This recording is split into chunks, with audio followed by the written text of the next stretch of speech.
자, 반갑습니다. 제5과목 건설안전기술이죠. 81번 문제부터 들어가겠습니다. 크레인 운전실 통하는 통로의 끝 건설물 벽차의 간격은 얼마입니까? 0.3m요. 이거 왜 그렇습니까?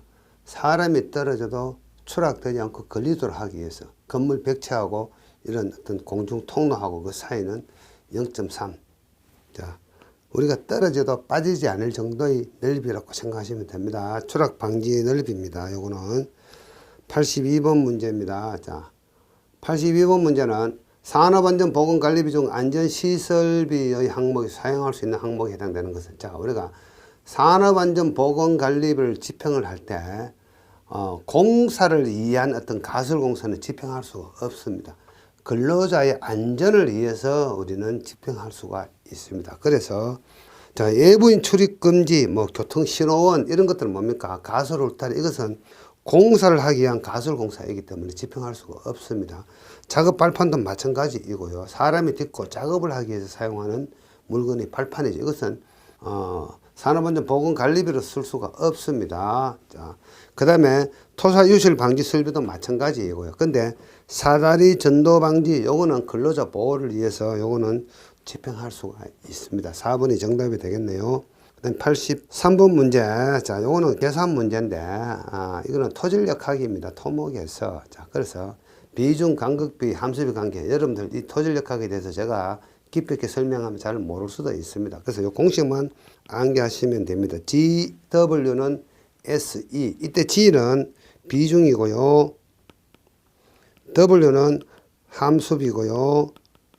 S는 포화도이고 E는 간극비입니다. 그래서 문제 조건에서 포화도 80S, 함수비 28, W, 비중 2.7, G, 공급비 E는 얼마인가? 그러면 구할 수 있겠죠. 자, 여기서 비중이 2.7 주어졌고요. 그 다음에 W 함수비가 0.28 주어졌죠. 그 다음에 포화도 S 0.8 주어졌습니다. E를 모르는 거죠. 그럼 요렇게 E를 구할 수가 있겠죠. E는 0.8분의 2.7 곱하기 0.28 해서 0.945 이렇게 여러분들이 찾아내실 수가 있습니다. 자, 84번 문제입니다. 다음 중 터널공법 중 전단면 기계굴착, 기계굴착이란 말이 나오면은, 자, 여기 터널 보링 머신, 이 머신이 기계입니다. 기계. 요거 찾으시면 됩니다. 사실은 저는 몰라도 돼요. 여기서 ASSM, 나툼, 개착시 이게 뭔지 몰라도 여러분들은 기계가 영어로 어떻게 쓰는지 MACHINE 요 단어만 찾아내시면 정답이 됩니다. 그래서 머신, TBM. TBM도 크게 두 가지가 있습니다. 실드 TBM 있고 그냥 TBM이 있습니다. 실드 TBM은 실드 공법이라고 해서 이것은 실드 공법이라고 이야기하는데 연약한 집안에서 주로 쓰는 공법이고, 개착식은 뭔가 하면은 우리가 흙막이라는 거 많이 공부를 하셨죠. 흙막이를 해서 지하에다가 구조물을 하고 다시 대묘기를 하면 그 지하에는 터널이 되는 겁니다. 지하철 등을 할 때 많이 쓰는 공법인데 그것을 우리는 개착식 공법이다 이렇게 이야기합니다. 자, 이 터널 공법에 대해서 잘 모르시더라도 여러분들은 문제 속에 답이 있습니다. 기계를 영어로 머신이라고 이야기하기 때문에 이 단어 중에 머신이라는 단어가 적혀 있으면 그것이 정답이다. 사실은 이거 공학이지만 여러분들 지금 목적은 뭡니까? 60점 받기, 그리고 가락 면하기, 그 시험 아닙니까? 그래서 답만 잘 찾으면 됩니다. 자, 이동식 비계. 이동식 비계는 비계 밑에 바퀴가 달려 있는데, 자, 이동할 때는 절대로 사람이 타고 있으면 안 됩니다. 그래서 탑승. 여기 틀렸죠. 자, 86번. 자, 공사 종류별, 규모별 안전관리비 계산 기준표에서 공사 종류의 명칭에 해당되지 않는 것은, 자, 이 표가 있는데, 요 종류를 이야기하는 겁니다. 일반 공사 갑, 일반 건설공사 을, 병은 없습니다. 중건설공사, 철도, 궤도, 신설공사, 특수 및 기타 건설공사. 이런 건설공사 할 때 안전관리비 계산할 때 이런 기준을 한다. 요 공사 명칭 찾기. 자, 그 다음에 87번 문제. 콘크리트 거푸집의 재료로 해당되지 않는 것은, 자, 철제, 목재, 경금속, 알루미늄 등으로 거푸집을 만듭니다. 성면, 지금은 성면을 쓸 수가 없죠. 과거에 성면은 뭡니까? 지붕재, 슬레이트라고 있죠. 슬레이트. 아직도 이 슬레이트 지붕이 들어 있습니다. 옛날 공장 같은 데 가면 지붕재를 슬레이트로 했습니다. 이것은 지붕재이고 또는 천정재로도 쓰기도 합니다만 요즘은 성면을 쓸 수가 없죠. 이것은 뭡니까? 진폐증, 성면 폐병, 이거 마시면은 폐 속에 들어가서 평생 빠지지를 않습니다. 그래서 아주 위험한 물질로 분리되기 때문에 지금은 쓸 수 없는 건설 자재입니다. 문제 모든 걸 떠나 가지고 무조건 성면은 현재 건설 자재로서 쓸 수 없다고 생각하시고 찍어 주시면 답이 됩니다. 자, 88번 가설 통로 설치 시 경사도가 몇 도 초과하면 미끄러지지 않는 구조를 해야 하는가? 15도. 요거는 뭐 법적인 기준이죠. 자, 경사도는 30도 이하를 하는데 15도 초과하면 미끄러지지 않는 구조를 한다. 그 다음에 89번 철근 콘크리트 공사에서 거푸집 똥발이 해체 시기를 결정한 요인은 가장 거리가 먼 것은, 자, 거푸집 존치기간의 경과, 요거는 시방서에 어느 정도 정해져 있습니다. 시멘트의 종류별로 또는 기후별로 거푸집 존치기간이 정해져 있고요. 그 다음에 콘크리트 강도 시험 결과로 하기도 하고, 그 다음에 콘크리트를 타설하고 그때 대기의 온도를 측정을 합니다. 온도를 측정해서 그 데이터를 잡아가지고 하는 기법들이 있는데 그것을 우리는 적산 온도 방법이라고 이야기하는데, 그래서 겨울철 공사를 할 때 한중 콘크리트 공사할 때는 이 적산 온도를 가지고 거푸집을 언제 해체할지 결정을 합니다. 자, 후속 공정의 착수 시기, 요걸 가지고 일을 저지르죠. 현장에서 시공회사에서 이 규정을 어기고 마음이 급해서 이렇게 하는 경우도 있는데 이렇게 하면 안 됩니다. 그래서 요거는 잘못된 거죠. 절대로 이런 거 하시면 안 됩니다. 그래서 여러분들 나중에 학교 가셔가지고 혹시 건설 현장의 안전관리자로 갔을 때는 이런 거 잘 관리를 하셔야 됩니다. 자, 그 다음에 90번 문제로 갑니다. 자, 물체가 떨어지거나 날아올 위험. 떨어진다는 이야기는 낙하, 머리 위로 떨어지겠죠. 날아와도 머리 위에 떨어지겠죠. 그래서 머리를 보호하는 게 뭐죠? 안전모. 정답입니다. 자, 91번 문제. 집안의 사면 파괴 유형 중 유한 사면의 종류가 아닌 것은, 자, 우리가 사면의 종류, 이 문제는 사실은 엄격하게 이야기하면은 사실은 이런 식으로 출제하면 사실은 안 되죠. 유한 사면의 종류라고 이야기하면 안 되고, 유한 사면의 파괴 형태가 아닌 것은, 이렇게 해야 정답입니다. 그래서 이 사면 내 파괴나 사면 저부 파괴나 사면 선단 파괴는 유한 사면의 파괴 형태이지 유한 사면의 종류가 아닙니다. 사실은 이게. 그래서 우리가 이런 문제 만약에 이 일을 제기한다면은 정답이 없어요. 어떻게 보면은 공학적으로 봤을 때는. 자, 그래서 그렇지만은 우리가 모든 산업안전 기사 교재에 이렇게 명시가 되어 있고 이것이 답이라고 명칭이 되어 있기 때문에 그렇습니다. 이 유한사면과 무한사면으로 나누는데, 유한사면은 어떤 개념인가 하면은 이런 경사면에 있으면은 이렇게 파괴가 일어나는데 이렇게 원호 형태로, 원호 파괴라고 이야기하는데, 그래서 이런 파괴 영역이 어떤 한정되어 있는 것, 이것을 우리는 유한사면 이렇게 이야기할 수가 있습니다. 근데 무한사면은 뭔가 하면은 이렇게 아주 경사가 약한 어떤 사면에서 파괴가 일어나는데 이 표면에서 이렇게 아주 길게 쭉 이렇게 파괴가 일어날 수가 있습니다. 그래서 이 파괴 범위가 한정되어 있지 않고 아주 무한하게 파괴가 일어난다 해서 무한사면이라고 이야기합니다. 무한사면. 그리고 또 무한사면 안에는 또 반무한사면 이런 것도 있습니다. 그래서 파괴 영역이 확정되어 있는 이런 것들을 우리는 유한사면이라고 이야기하고, 자, 이것은 뭡니까? 경사사면이죠. 경사사면이고, 자, 일반 흙을 굴착하거나 사할 때 이렇게 굴착하거나 사올 수도 있겠죠. 직각으로. 이것을 우리는 직립사면이라고 이야기합니다. 직립사면. 이거 잘 안 보이시네요. 자, 이렇게 흙을 삭거나 굴착할 수도 있겠죠. 그래서 이게 90도니까 직립사면이다. 이렇게 분류를 할 수가 있습니다. 자, 그래서 공학적으로 봤을 때 이 문제 지문이 조금 좀 논리에 맞지 않을 수도 있습니다. 이게 사실은. 그렇지만은 이 출제 의도는 뭡니까?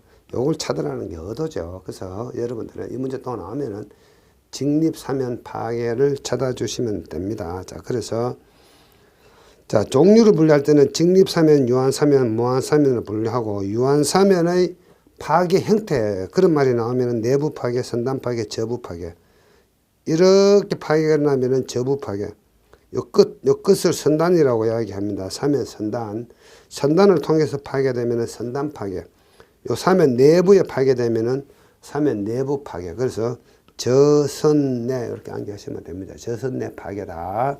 이 문제는 자, 유한사면의 파괴 형태의 종류가 아닌 것은 이렇게 출제가 되어야 됩니다. 어떻게 보면은 저만의 어떤 불만입니다. 92번으로 가겠습니다. 자, 92번은 옹벽 축조를 위한 굴착 작업에 관한 설명으로 옳지 않은 것은 수평으로 연속적으로 시공한다. 자, 요거 제가 잠깐만 여러분들에게 설명을 좀 드려야 되니까 그림을 통해서 설명을 드려야 될 것 같습니다. 자, 우리가 옹벽을 시공할 때 이를테면은 여기에다가 이만한 길이의 어떤 옹벽을 시공을 하려고 합니다. 이렇게 해서 이만한 길이의 옹벽을 시공을 하려고 합니다. 통상적으로 이 옹벽은 약 한 20m 단위로 이렇게 이 사이사이에 시공이음을 둡니다. 시공이음. 자, 이렇게 두는데 공사를 어떻게 하냐 하면은 자, 요 부분 콘크리트 공사하고 요 부분 콘크리트 공사하고 여기에 또 있다면은 요 부분 콘크리트 공사하고 자, 여기 1번이죠. 요걸 먼저 하고 그 다음에 요 부분 공사를 합니다. 이어서 요 부분이 이어지는 거죠. 그래서 이런 식으로 분할 시공 우리 교재 해설에는 분단 시공이라고 이야기되어 있죠. 그래서 이것을 우리는 한 스판이라고 이야기합니다. 한 스판. 이 한 스판을 격자 방법으로 또는 지그재그 방식이라고 이야기하는데 지그재그 방식. 그래서 건너뛰어서 하고 그 다음에 이 사이를 두 번째로 공사를 해 나가야 됩니다. 그래서 수평으로 계속해서 하면 안 된다 이런 뜻입니다. 그게 1번이죠. 1번이 잘못된 거고 자 그리고 나서 2번을 보겠습니다. 하나의 구간을 굴착하면은 방치하지 말고 기초 및 봉체 구조물 축조를 마무리를 한다. 자 그래서 자, 요 그림을 보면은 자, 요거 요 부분을 할 때, 자, 우리가 옹벽 구조가 어떻게 생겼냐 하면은, 옹벽은 이렇게 생겼습니다.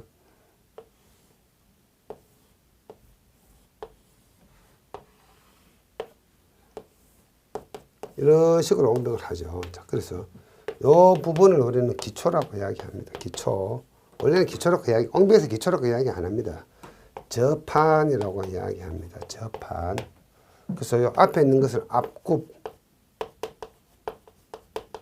뒤에 있는 것을 뒷굽이라고 이야기합니다. 그래서 요거 시공하고 요 오늘 백채.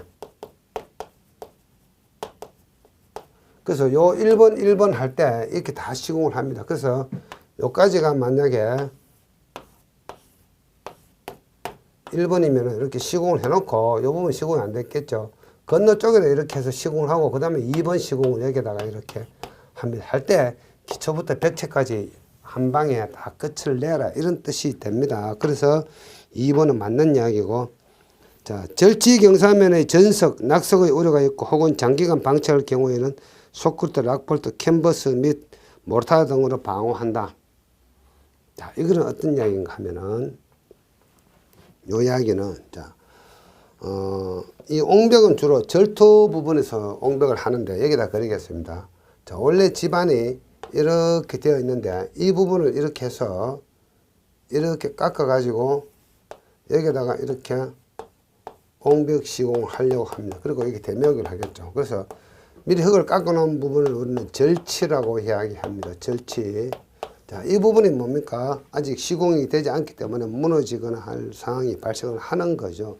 그러한 경우에는 자 옹벽 시공하기 전에 오랫동안 방치할 경우에 이 부분 보강을 해야 됩니다. 보강하는 방법이 쇼크루트를 뿌린다든가 록볼트를 친다든가 이런 것을 합니다. 낙석, 전석이 뭡니까?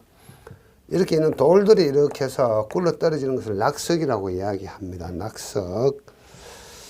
전석은 뭐죠? 돌이 굴러 떨어진다 해서 전석이라고 이야기합니다. 그 다음 4번. 작업 위치 좌우에 만일의 경우 대피 통로를 확보해야 된다. 자, 작업을 할 때 이 측면에다가 사람이 도망갈 수 있는 통로를 확보해 두어야 됩니다. 자, 92번 했고요. 자, 93번. 자, 건설 현장에 사용하는 공구중 토공용이 아닌 것은, 자, 연마기는 뭡니까? 금속 가공 기계이죠. 연마기. 어떤 금속을 뭐 간다든가 뭐 하는 거, 갈아주는 그런 거. 자, 94번. 자, 부도의 하역장에서 부도 또는 암벽의 선을 따라 설정한 통로의 최소폭 기준은 90cm 이상. 자, 사람이 물건을 들고 뭐 운반을 하려고 그러면 그 통로가 최소 90cm는 돼야 되겠죠. 그래서 여러분들은 요거 찾아주시면 됩니다. 부도가 뭔지는 아시겠고, 암벽이 뭔지 모르시겠죠. 암벽이 무슨 뜻입니까? 암벽은, 여러분들 바닷가에 가보셨죠? 바닷가에 가보면은, 여기에 바닷물이 이렇게 출렁출렁 합니다. 그래서 배가 들어와서, 배를 이렇게, 정박을 시켜야 되겠죠. 배를 계류한다 그러면. 그래서 여기다가 콘크리트를 이렇게 만들어 가지고, 배가 들어오면은 여기 개선주라고 있습니다. 밧줄로 이렇게 묶어주죠. 요게 뭔가 하면은 암벽입니다. 암벽. 또는 배를 계류한다 그래서 개선안. 자, 배죠. 선, 개. 배를 계류하는 암벽이다 해서 개선안 이런 말 쓰기도 하고 그냥 안벽이라고도 쓰기도 합니다. 그래서 이게 부도나 항만에서는 암벽의 개념이죠. 자, 그렇게 하시면은 되겠습니다. 자, 그 다음에 95번 문제입니다. 자, 요 문제는 어떻습니까? 자주 나오는 문제죠. 풍화암에서 토사 붕괴를 예방하기 위한 기울기를 나타낸 것이다. X의 값은. 자, 여기서 보시면은 풍화암은 1대 0.8이죠. 그래서 요게 1이면은 요게 뭡니까? 0.8이 되는 거죠. 이렇게 해서 답을 찾는 겁니다. 자, 96번 문제입니다. 건설 현장에서 PC, 프리캐스트 콘크리트. 이것은 공장에서 콘크리트를 찍어서 만들어서 현장에다가 운반을 하는 물건입니다. 자, 그래서 현장에서 양중기 크레인을 들어가지고 설치를 하겠죠. 그럴 때 달아 올린 부재 아래에서 사람이 뭐 하면 안 됩니다. 그것이 낙하되면 사람이 다칠 수가 있겠죠. 그래서 1번이 정답입니다. 그 다음에 97번 문제 보겠습니다. 가설 구조물의 특징이 아닌 것은, 자, 가설 구조물은 뭔가 하면은 본공사를 하기 위한 어떤 준비 공사인데, 본공사가 끝나고 나면은 이 가설 구조물을 해체해서 철거를 합니다. 자, 그러다 보니까 돈을 좀 적게 들이려고 노력을 많이 하죠. 그래서 영구적인 구조 설계 개념이 확실하게 적용되는 게 아닙니다. 정밀도가 낮아질 수도 있어요. 요즘은 이제 가설 구조물도 구조 계산을 해가지고 이렇게 정확하게 합니다. 사실은. 자, 98번. 자, 운반 중 요통을 일으키는 인자 가장 거리가 먼 것은, 요통은 뭡니까? 허리를 다치는 거죠. 허리가 아픈 거. 그래서 물건이 중량, 작업 자세, 시간. 이건 뭐, 어려운 것도 없죠. 그냥 쉽죠. 이것은 원래 인간공학에서 나올 만한 건데, 이것은 뭡니까? 건설에서 나왔네요. 자, 99번. 건설 현장에서 계단을 설치하는 경우 계단의 높이가 최소 몇 미터 이상인 경우에 계단에 개방된 측면에서 안전난간을 설치해야 하는가? 1.0m입니다. 법적 기준이죠. 마지막 문제입니다. 자, 콘크리트 타설 작업을 하는 경우에 준수 해열상으로 옳지 않은 것은 1번 콘크리트 타설을 하는 경우에 편심을 유발하여 한쪽 부분부터 밀실하게 타설되도록 유도할 것. 이렇게 하면은 측압이 크게 발생을 합니다. 요거 잠깐 설명을 드리겠습니다. 자, 우리가 콘크리트를 타설할 때 어떻게 하느냐 하면은, 자, 여기에 이런 긴 구간 동안 거푸집을 이렇게 설치를 하고, 여기 거푸집이 이렇게 이제 안쪽에 설치되어 있겠죠. 그래서 이 안에다가 콘크리트를 치는데, 콘크리트를 칠 때, 통상 한 30cm 높이로 수평으로 이렇게 칩니다. 요렇게 치고, 또 요렇게 또 치고, 이렇게 쳐 올라갑니다. 그런데 이렇게 하지 않고, 귀찮다고 한 번에 이렇게 많이 치고 이쪽에 적게 치면 이 부분에 콘크리트 타설 높이가 높아지겠죠. 높아지면 어떻습니까? 척압이 커지죠. 그래서 여기 있는 거푸집을 밀어내는 처갑이 커지기 때문에 거푸집이 무너진다든가 벌어진다든가 하는 문제가 발생할 수도 있습니다. 그래서 이렇게 된 것을 우리는 편심이라고 이야기합니다. 한쪽으로 하중이 치우쳐져서 작용하는 것을 편심이라고 이야기하죠. 이렇게 하면 안 된다고 생각하시면 되겠습니다. 나머지 내용은 전부 다 맞는 이야기입니다. 자, 이렇게 해서 건설 안전 기술 문제 풀이를 같이 한번 해보았습니다. 자, 수고하셨습니다.